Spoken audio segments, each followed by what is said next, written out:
Taylor Force was a West Point graduate and a retired Army officer and a student in a graduate program at Vanderbilt University when he was stabbed to death by terrorists in Tel Aviv, Israel. The Biden administration is now knowingly allowing money to go to the Palestinian Authority, which funds terrorists just like the one who killed American Army officer Taylor Force. Congress passed a law a couple of years ago called the Taylor Force Act that makes it illegal to do what the Biden administration is doing right now. They're breaking the law, and they're funding terrorists, and it's time for it to stop. Man who agrees with me certainly on that is Stuart Force, Taylor Force's father, and he joins us now. Mr. Force, I'm sorry we even have to have this conversation, and I'm certainly sorry for your son's loss. Thank you for joining us. Oh, well, thank you. I appreciate you bringing this terrible situation to light. Well, and I just want you to know I relate to you on so many levels. I have a daughter who's about to graduate from the Naval Academy, and these fine young men and women then become military officers, and they're put into harm's way. Of course, your son retires from the Army and moves on to a new life. You think it's like, okay, my son is safe, and then this horrific thing happens. And of course, you became a warrior. You said this cannot happen again, and you helped champion this legislation, correct? Yes, sir.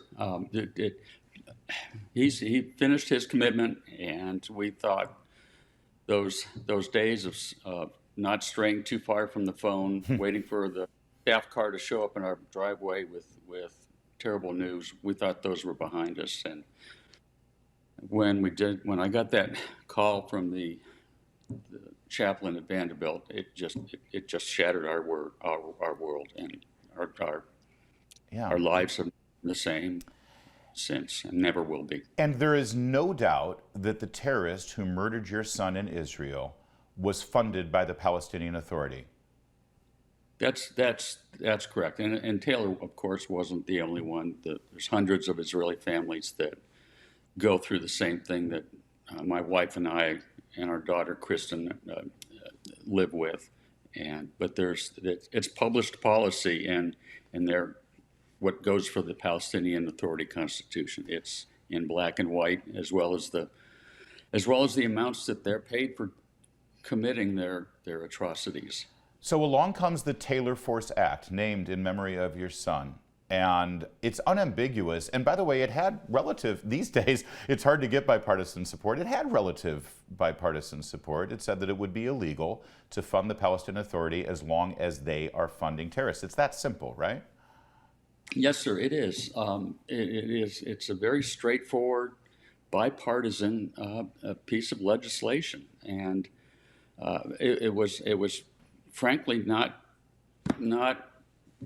difficult once we explained the situation to the congressmen and senators, most of whom had no idea that it was going on. It was not hard to get their support, and we're very grateful for that.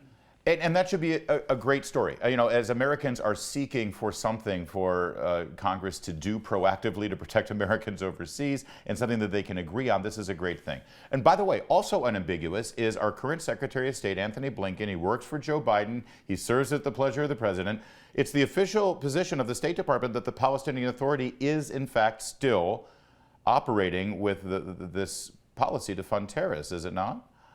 Yeah, yes, sir. That's exactly right. It's obvious. It's straightforward legislation, and it's unambiguous. Yeah. It is the way that the people want. Well, and I'm laboring over all of the things that we should all be able to agree on because you, along with America First Legal, you are now suing the Biden administration because they are in fact violating this very simple, unambiguous law. Yes, sir. It is. It's sad that it's necessary to do this, but sending money over to the Palestinians, over to the Middle East, without any accountability of where it's going, it just furthers the motives and the actions of the terrorists. And I understand financial assistance, and we want to help people, but in this case, the best way to help those people is to withhold the money. Pardon me. Is to withhold the money and and get this terrible process stopped. It's just incomprehensible that it continues. Right. Yeah, and can you give us, I mean, from what you know, and I know that you've researched this quite a bit, and I'm sorry for putting you through this process, knowing that it is directly related to the loss of your son. Shouldn't say loss, they took your son from you, from all of us. Yes.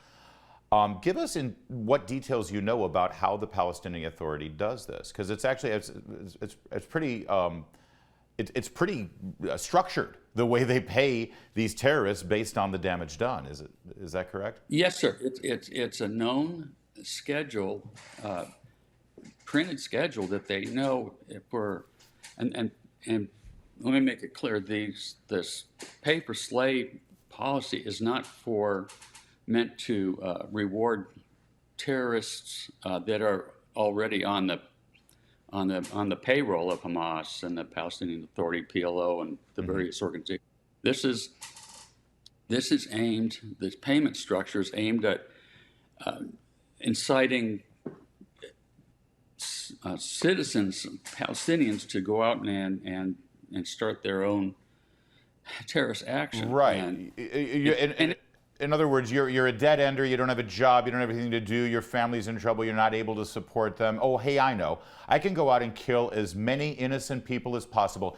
Even if they kill me in the process, my family will be taken care of by the government as a reward for my efforts. Yeah, that's exactly right. That's on many levels they're incentivized to commit the act. There's an interview of one gentleman that said he was caught, he wasn't. And they were questioning him, and he said, well, why are you doing this? He said, my family needs the money. Yeah. Because, by the way, the family needs the money because the Palestinian Authority government is so corrupt and so dysfunctional that they can't put together a functioning economy so that people can actually get honest work. So I got to ask you, sir, Mr. Force, your government, your president, your State Department, they are knowingly funding the same group that killed your son in violation of the law. Did you ever think you would see this day?